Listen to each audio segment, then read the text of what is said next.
Uncle Gubby, Uncle Gubby, Uncle Gubby, Uncle Gubby, Uncle Gubby, Uncle Gubby.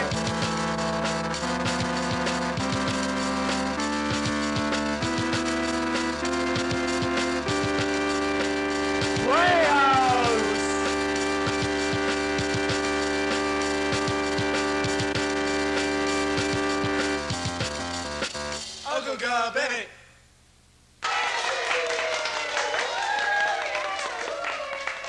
Hi, kids! It's Uncle Gubby's Playhouse. I want you to all sit back and get ready, and we have a great show for you today. We're going to talk to Joe the Pizza Box, have an interview with the garbage man, and learn how to say satanic messages in reverse so no one will know. I'm only kidding about that last one, parents. But seriously, everybody pull out their Gubby pages and sing the Gubby Pages theme song with me. Gubby pages, go and get your Gubby pages, go and get your crayons and your pencils. Gubby pages, go and get your Gubby pages. Watch what Gubby does with Gubby pages do. Yay! Okay, kids, today we're going to do page ACVIOGF678745545454535 dash FTYH646504523JJKI-1. These are things that belong to things that don't belong. First, we have a dead dog. Now, does that belong? No, of course it doesn't. Not unless you got a dog cemetery. Well, we'll just cross that one out.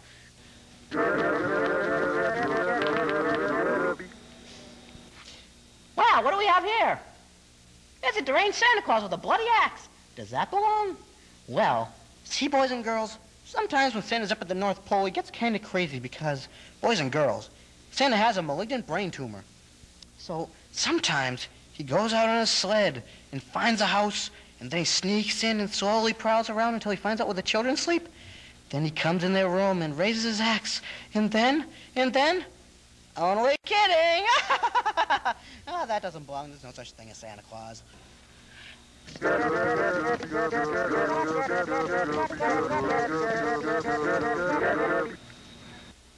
Now, what's this? Uncle Gubby's paycheck? That belongs! Now, what's this? Mr. Rogers? Does Mr. Rogers belong? Are you kidding? A grown man that plays with a little red trolley? Give me a friggin' break! Some wimpy slipper-wearing 40-year-old that lives alone with some fish at a traffic light?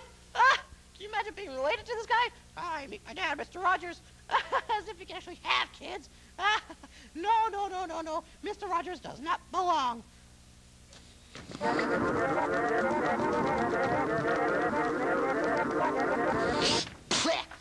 Okay, kids, now let's meet our first guest. I want y'all to give a big Gubby Playhouse welcome for Joe the Pizza Box. Yay!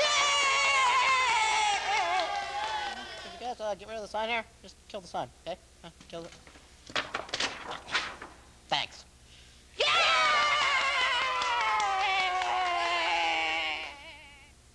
Hey, Joe, how you doing? I'm fine, Uncle Gubby. Looks like you came just in time, Joe. In time for what? Story time! Story time. Story time. Story time. Story time.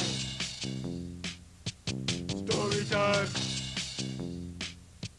Story time.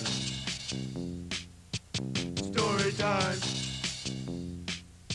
Story time. Now you know the rules, Joe. When it's story time, a guest has to tell a story. Well, okay, Uncle Gubby. Once upon a time, there were three brothers. Three brothers that loved the same person, the king's daughter. So, the three brothers set off together to win the princess's hand. They went to the castle and met the king in his court. What do you want, brothers three, said the king. The hand of your daughter, said the three brothers. Ah, yes. Many have tried to win my daughter's hand, and all have failed, bellowed the king. But what must we do, said one brother. You must complete a task, replied the king. Slay a dragon, said one brother. No, replied the king. Go on a quest, said one brother. No, replied the king. Solve a riddle? Said the last brother. No, replied the king. Well, what must we do? Said the first brother. One of you must make me vomit. The three brothers looked at each other. That's it? Said the second brother. Yep, the first one who makes me puke gets the princess. With that, the first brother grabbed the court's jester and, with his dagger, chopped off his head. He then placed the head on the ground and jumped up and down on it. Each time he did, it made a strange noise. He jumped and jumped and jumped and jumped on the decapitated head until it finally exploded! The jester's brain spewed across the ground like macaroni and cheese.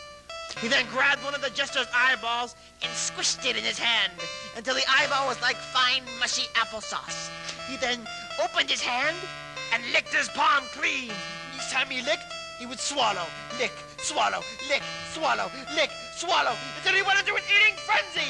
He scooped up the spewed, creamy brains of the jester and crammed them down his throat, chewing and gulping as he scooped the mucky gray matter from the palace floor. The king felt sick. He grabbed his stomach as streams of yellow phlegm dripped from his nose. He stood up out of his throne and keeled over, making sickening, belching noises as he felt the palace dinner of meatloaf and sour pickles rise up in his esophagus. He convulsed and convulsed and convulsed and convulsed and convulsed until...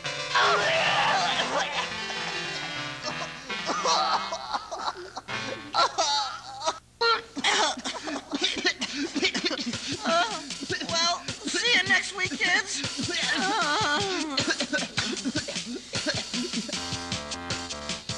Uncle Gubby. Uncle Gubby. Uncle Gubby. Uncle Gubby. Uncle Gubby. Uncle Gubby.